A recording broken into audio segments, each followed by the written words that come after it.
Hello students, welcome to class 10th. We are studying democratic politics from yesterday. कल से हमने democratic politics start की थी और उसमें जो चैप्टर हमने स्टार्ट किया है that is federalism. Second chapter of democratic politics it is. Federalism जो चैप्टर है, फेडरलिज्म चैप्टर में हमने पढ़ लिया था कि फेडरलिज्म क्या होता है और फेडरलिज्म के जो की फीचर्स हैं वो क्या हैं. तो कुछ की फीचर्स जो है वो हमारे रिमेनिंग थे, वो हम अब देखते हैं. तो फेडरलिज्म जो है, फेडरलिज्म का मीन हम जान चुके थे कि फेडरलिज्म का मीन क्या होता है.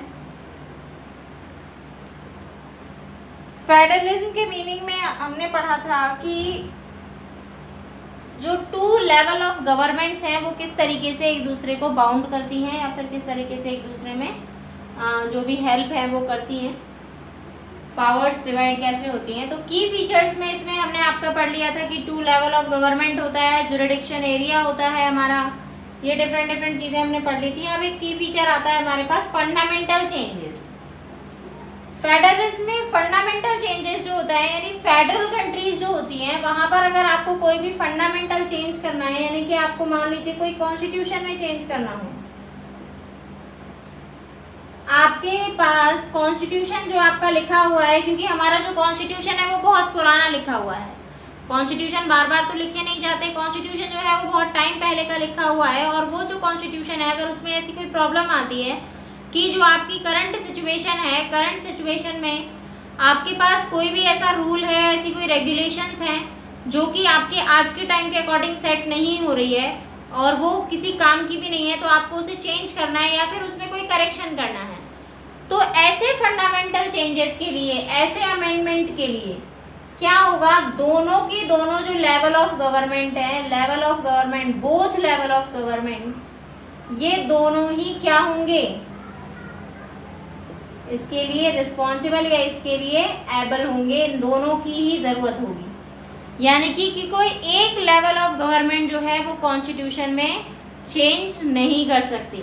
अगर कॉन्स्टिट्यूशन में चेंज करना है तो जितनी परमिशन सेंट्रल गवर्नमेंट की चाहिए उतनी ही परमिशन आपको स्टेट गवर्नमेंट की भी लेनी पड़ेगी. यानी दोनों गवर्नमेंट्स की मेजॉरिटी अगर होगी तो ही आपका जो कॉन्स्टिट्यूशन है वो अमेंड हो पाएगा या फिर आपकी जो भी प्रॉब्लम आ रही है उसमें चेंजेस हो पाएंगे. तो ये है हमारे फंडामेंटल चेंजेस की थ्योरी. अब हम बात करते हैं पावर ऑफ कोर्ट. कोर्ट की जो पावर है वो क्या है. पावर ऑफ कोर्ट का यहाँ पर मतलब है कि कोर्ट मीन्स जुडिशरी. ये हम जानते हैं कि जुडिशरी जो है वो हमारे यहाँ पर एक सुप्रीम पावर को फॉलो करती है.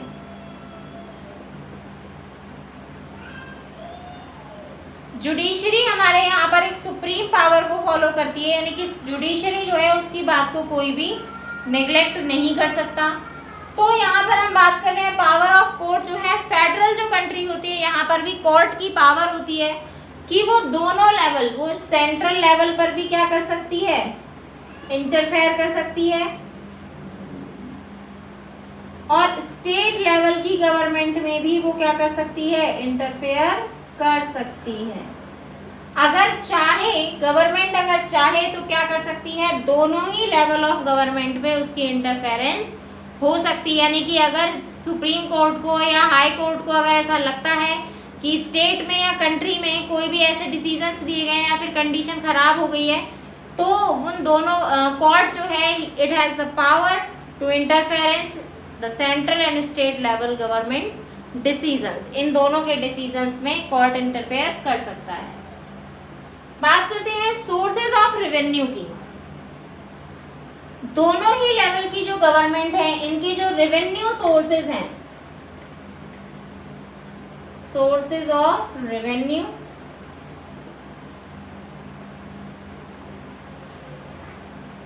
इनके जो रेवेन्यू सोर्सेज हैं, इनके रेवेन्यू सोर्सेज डिफरेंट होते हैं.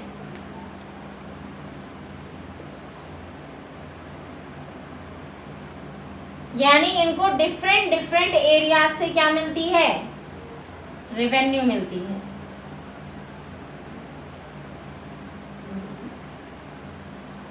दोनों के सोर्सेज ऑफ रेवेन्यू डिफरेंट होते हैं और दोनों को डिफरेंट एरियाज से रेवेन्यू मिलती है। मींस सेंट्रल गवर्नमेंट जो है वो टैक्सेस के थ्रू सेंट्रल गवर्नमेंट की जो इनकम है, इसका जो इनकम है वो टैक्सेस के थ्रू, एजुकेशन पॉलिसी, और इसमें भी direct tax, indirect taxes, subsidies पर जो प्रॉफिट आता है वो, इनसे अपनी रेवेन्यू को ऑब्टेन करती है। और जो स्टेट लेवल की गवर्नमेंट है इसका भी एक डिफरेंट एस्पेक्ट होता है रेवेन्यू गेन करने का, जिसमें आता है हमारे पास एग्रीकल्चर,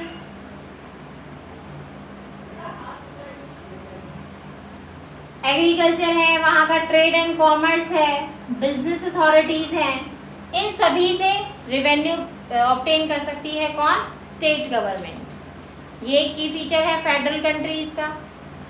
नेक्स्ट है हमारे पास एक रेवेन्यू इसका कि ड्यूअल ऑब्जेक्टिव्स।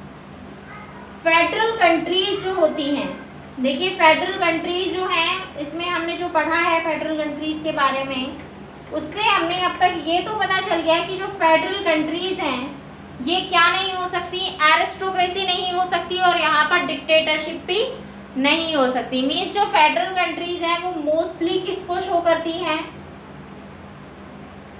मोस्टली जो शो होते हैं यहाँ पर जो कैरेक्टरिस्टिक्स जो हमें दिखाई देती हैं वो हमें दिखाई देती हैं डेमोक्रेसी की। यानी कि मोस्टली जो कंट्रीज होती हैं उनमें क्या पाई जाती है, डेमोक्रेसी पाई जाती है। And all the federal countries are having democratic constitution, यानी डेमोक्रेटिक टाइप ऑफ गवर्नमेंट वहाँ पर होगी, तो इसमें कोई भी डाउट वाली बात नहीं होगी। तो जितनी भी डेमोक्रेटिक कंट्रीज हैं, जितनी भी फेडरल कंट्रीज हैं, उनके 2 ऑब्जेक्टिव्स होते हैं, यानी कि 2 उद्देश्य होते हैं उनके गवर्नमेंट में आने के, या उनकी कंट्री के 2 ऑब्जेक्टिव्स होते हैं। वो क्या है, एक तो सेफ गार्ड, यानी कि देश को सेफ हाथों में रखना,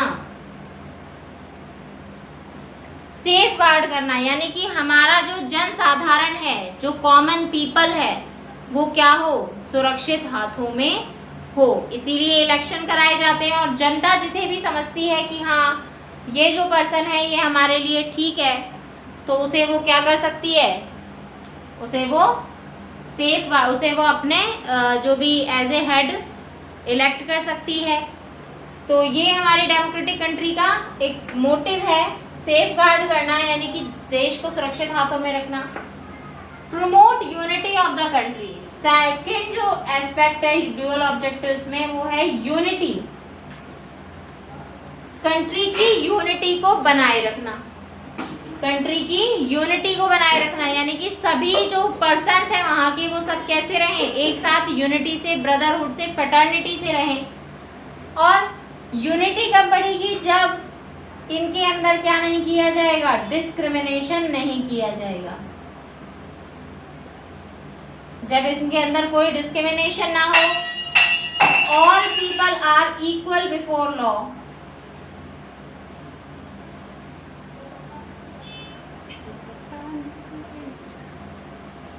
सभी लोग जो हैं वो कानून के सामने सभी लोग क्या हो, इक्वल हो।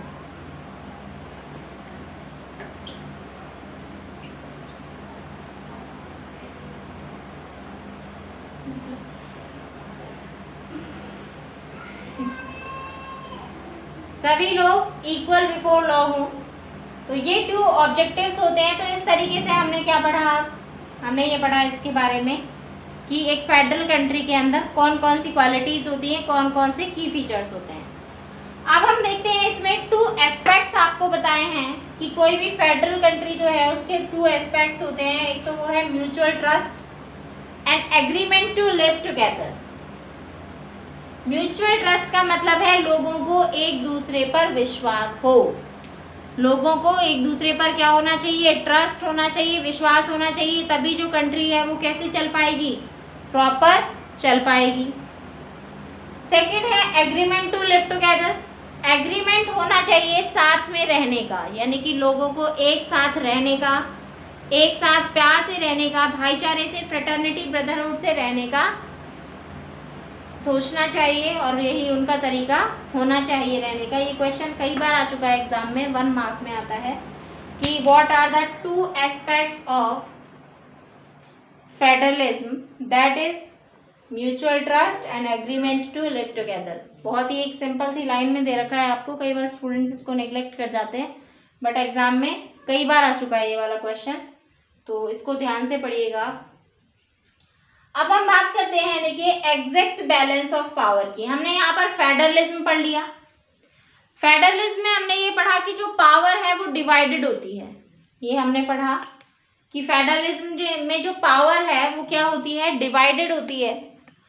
और जब ये पावर डिवाइड होती है तो इन पावर्स को किस तरीके से बैलेंस बनाना पड़ता है, यानी कि हमारे यहाँ पर हमने 2 यूनिट्स देखी हैं जिसमें स्टेट गवर्नमेंट अलग है और सेंट्रल गवर्नमेंट अलग है।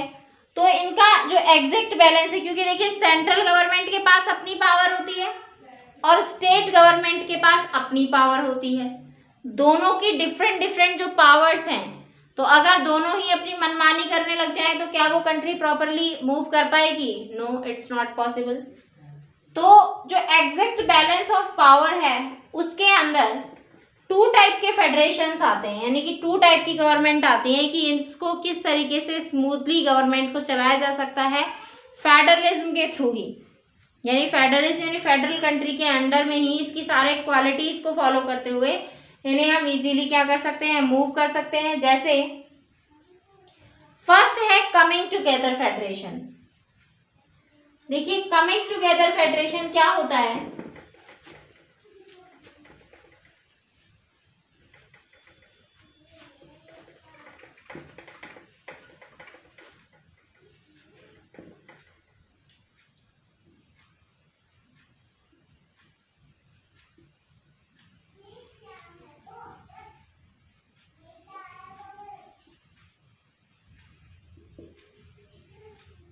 कमिंग टुगेदर फेडरेशन क्या होता है। देखिए कमिंग टुगेदर फेडरेशन जो है इसमें होता है कि यहाँ पर जितने भी स्टेट्स होते हैं जो कि फ्रीली सरवाइव कर रहे हैं,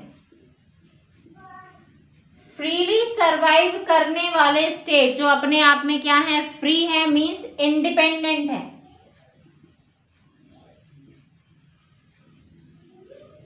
वो सभी स्टेट एक साथ आते हैं और ज्वाइन हो जाते हैं, एक साथ जुड़ जाते हैं और ज्वाइन होकर क्या बनाते हैं, एक कंट्री बनाते हैं। यानी काफी सारे इंडिपेंडेंट स्टेट ज्वाइन करके क्या बनाते हैं, एक कंट्री बनाते हैं।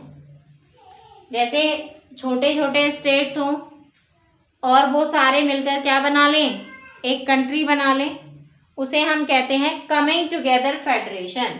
यानी कि एक साथ जितने भी स्टेट्स है वो आए और उन्होंने क्या बना लिया, एक कंट्री बना ली। या छोटे छोटे बहुत सारी कंट्रीज थी जो इंडिपेंडेंट थी और इंडिपेंडेंट कंट्रीज ने क्या किया कि भाई हम छोटे छोटे कंट्रीज हैं तो आपस में लड़ने झगड़ने से अच्छा है कि हम क्या कर लें, अपने आप को मिला करके एक कंट्री बना लेते हैं, जिससे क्या नहीं होगा कि कोई और जो है वो हमारी तरफ विरोध करने का या हमारे ऊपर अटैक करने की कोशिश नहीं करेगा। तो ऐसी ही कंट्री का एग्जांपल है यूएसए।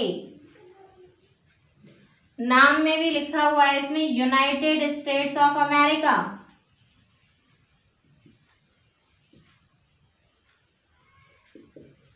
मीन्स अमेरिका के ये जो स्टेट्स हैं ये सब क्या हैं, यूनाइटेड, ये सब क्या थे, एक एक अलग अलग फ्री स्टेट्स थे।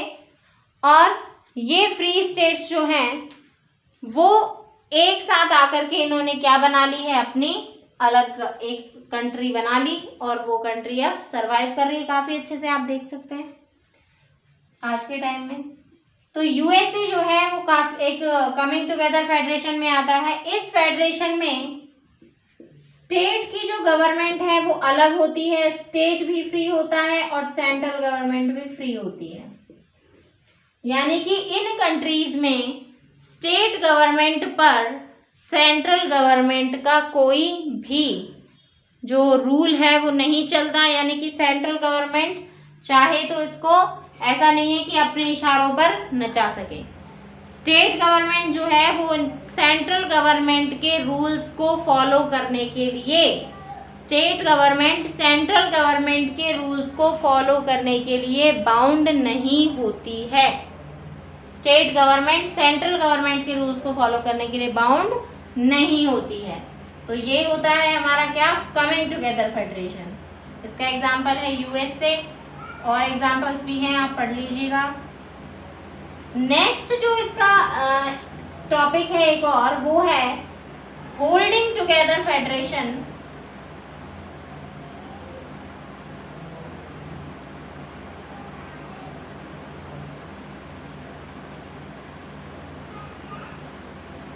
Holding together federation. देखिए होल्डिंग टुगेदर फेडरेशन क्या होता है। कमिंग टुगेदर तो एक साथ आना और फिर आके मिल जाना है। यहाँ होल्डिंग करने का मतलब क्या है कि उसको पकड़ के रखा हुआ है, उसको कैप्चर किया हुआ है, उसको पकड़ा हुआ है, एक साथ जोड़ा हुआ है। जैसे और एक कंट्री हो और उसको कई स्टेट्स में डिवाइड कर दिया गया, यानी होल्डिंग टुगेदर में तो क्या था, बहुत सारे स्टेट्स थे, उनको जोड़कर क्या बना लिया, एक कंट्री बना लिया। होल्डिंग टुगेदर में क्या होता है, एक कंट्री है, उसके अंदर बहुत सारे स्टेट्स को डिवाइड कर दिया गया, इसे कहते हैं होल्डिंग टुगेदर। फिर भी स्टेट्स में डिवाइड करने के बाद कंट्री की जो गवर्नमेंट है वो अलग है और स्टेट की जो गवर्नमेंट है वो अलग है, दोनों की डिफरेंट डिफरेंट गवर्नमेंट है। लेकिन यहाँ पर जो सेंट्रल गवर्नमेंट है, दोनों की गवर्नमेंट अलग अलग है, दोनों अपने रूल्स अलग अलग फॉलो करते हैं, लेकिन सेंट्रल गवर्नमेंट जो है वो higher authority, central government is having higher authority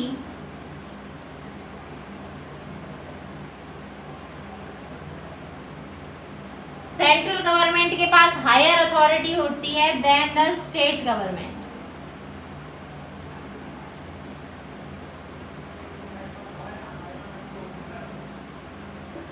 central government के पास स्टेट गवर्नमेंट से हायर अथॉरिटी होती है, यानी कि सेंट्रल गवर्नमेंट जो है अपनी पावर्स, ये जो होल्डिंग टुगेदर है इसमें जो सेंट्रल गवर्नमेंट होती है ये अपनी पावर्स को डिवाइड कर देती है डिफरेंट लेवल ऑफ गवर्नमेंट में, जैसे वो स्टेट गवर्नमेंट हो या फिर वो क्या हो, लोकल गवर्नमेंट्स हो।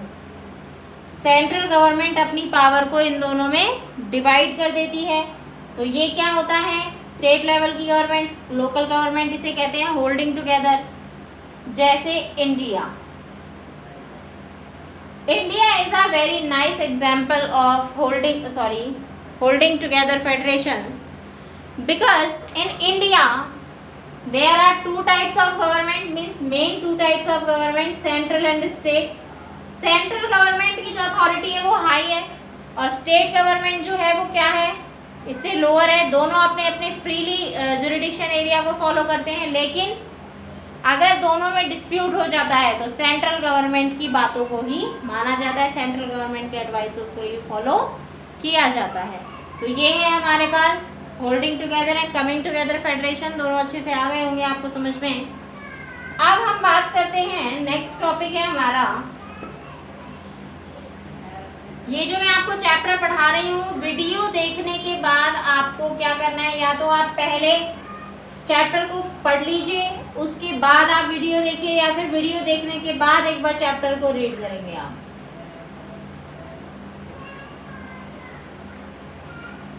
What makes India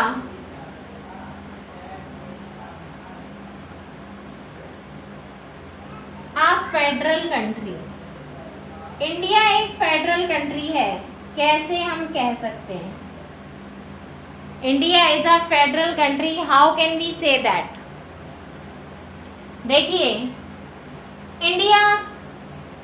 इंडिया के बारे में थोड़ा सा स्टार्टिंग से हम चलते हैं। देखिए, इंडिया जो है वो इन बिगिनिंग क्या था, प्रोविंसेस हुआ करती थी यहाँ पर, यानी कि एक किंग हुआ करता था, किंग का रूल यहाँ पर चलता था। अब डेमोक्रेसी नहीं थी उस समय में, लेकिन उस समय के जो किंग थे वो पब्लिक का वैसे भी अपने कह सकते हैं अपने बच्चों की तरह ध्यान रखते थे। उस समय जो राजा था वो अपनी प्रजा का, अपने पीपल ऑफ कंट्री का बच्चों की तरह ध्यान रखा करता था और उनको कोई भी परेशानियां नहीं होने देता था। तो बिगिनिंग में ऐसी थी। उसके बाद धीरे धीरे जब ये चेंजेस आए तो हम किंग रूल से निकल ही नहीं पाए थे कि हम पर किसने ऑक्यूपाई कर लिया, हमको ऑक्यूपाई कर लिया किसने, कॉलोनी बना लिया ब्रिटेन ने। जब ब्रिटेन ने हमें कॉलोनी बनाया तो ब्रिटेन ने सबसे पहले हमारा जो प्रोविंशियल स्टेट का सिस्टम था उसका फ़ायदा उठाया, और जब उसने ये प्रोविंशियल स्टेट ऑफ सिस्टम का फ़ायदा उठाया तो वो उसने अपनी जो रूल्स एंड रेगुलेशंस हैं वो यहाँ पर स्टार्ट कर दिए। वो रूल्स और रेगुलेशंस क्या थे, जो कि आज हमारे बहुत सारे रूल्स और रेगुलेशन हमने उसमें से लिए हुए हैं कि वो जो सिस्टम है वो किस तरीके से चलता है। ब्रिटेन से अपनी गवर्नमेंट को या अपनी सत्ता को वापस लेने के लिए, अपनी कंट्री को वापस लेने के लिए हमने बहुत ज़्यादा ब्लडी स्ट्रगल्स किए हैं, खूनी संघर्ष किए हैं हमने। बहुत सारे लोगों ने इसके लिए सेक्रीफाइसेस भी किए हैं, बहुत लोग इसके लिए मरे भी हैं, आज भी मर रहे हैं। देखा होगा आपने, जस्ट कल की ये न्यूज़ में आया था कि चाइना बॉर्डर पर 20 जो हमारे सोल्जर्स हैं वो शहीद हो गए हैं। तो ये आपने देखा होगा। तो देश के लिए जान देने वाले लोग आज भी हैं, और उस समय देश को कॉलोनी बनने से यानी गुलामी से बचाने के लिए बहुत सारे लोगों ने सेक्रीफाइस किए थे। तो उसके बाद इंडिया को, क्योंकि अभी हमने फेडरलिज्म के जो फीचर्स पढ़े हैं, इन सभी फीचर्स से ये प्रूफ होता है कि ये जो सारे फीचर्स हैं इससे इंडिया जो है वो क्या नहीं हो सकता, अब एरिस्टोक्रेसी में तो नहीं आ सकता, ना तो वो अब एरिस्टोक्रेसी में आ सकता है और ना ही डिक्टेटरशिप में आ सकता है। दोनों ही क्वालिटीज यहाँ पर नहीं मिल सकती। अब हम बात करते हैं इंडिया जो है वो फेडरल कंट्री कैसे है। इंडिया को हम फेडरल कंट्री कह सकते हैं, वो कैसे। हमने जितने भी फेडरलिज्म के की फीचर्स पढ़े हैं उन सभी की फीचर्स में हम इंडिया को रखकर देखेंगे अगर, तो इंडिया को हम फेडरल कंट्री प्रूव कर सकते हैं। First, 2 level of government India में है, सेंट्रल और स्टेट गवर्नमेंट। सेकेंड है यहाँ पर कि यहाँ पर jurisdiction area, her level of government का जुरिडिक्शन एरिया होता है, यहाँ पर भी है, यानी कि उसकी जो लीगल अथॉरिटीज़ हैं वो कहाँ तक आती हैं। तो सेंट्रल और स्टेट दोनों की लीगल अथॉरिटीज़ डिफरेंट फेज पर हैं। सेकंड है अमेंडमेंट के लिए, दोनों ही कॉन्स्टिट्यूशन में अमेंडमेंट के लिए सेंट्रल एंड स्टेट दोनों की ही एक्सेप्टेंसी चाहिए। दोनों के ही सोर्स ऑफ रेवेन्यू डिफरेंट है। 2 ऑब्जेक्टिव है हमारे इंडिया के, सेफ गार्ड करना और यूनिटी बनाए रखना। और यहाँ पर कोर्ट के पास ये पावर है कि वो दोनों ही गवर्नमेंट के डिसीजन में क्या कर सकता है, इंटरफेरेंस कर सकता है। तो ये है हमारे पास फेडरलिज्म के की फीचर्स। ये सारे जो की फीचर्स हैं, ये सभी की फीचर्स इंडिया पर पूरे तरीके से क्या करते हैं, सूट करते हैं। तो इसीलिए इंडिया जो है उसको हम क्या कह सकते हैं, एक फेडरल कंट्री कह सकते हैं। जब भी ये क्वेश्चन आएगा तो आपको ये सारे की फीचर्स लिख के और इंडिया को उसमें प्रूव करना है। ठीक है, नेक्स्ट जो टॉपिक है हमारा वो हम पढ़ेंगे subject list in next video. Thank you, have a nice day.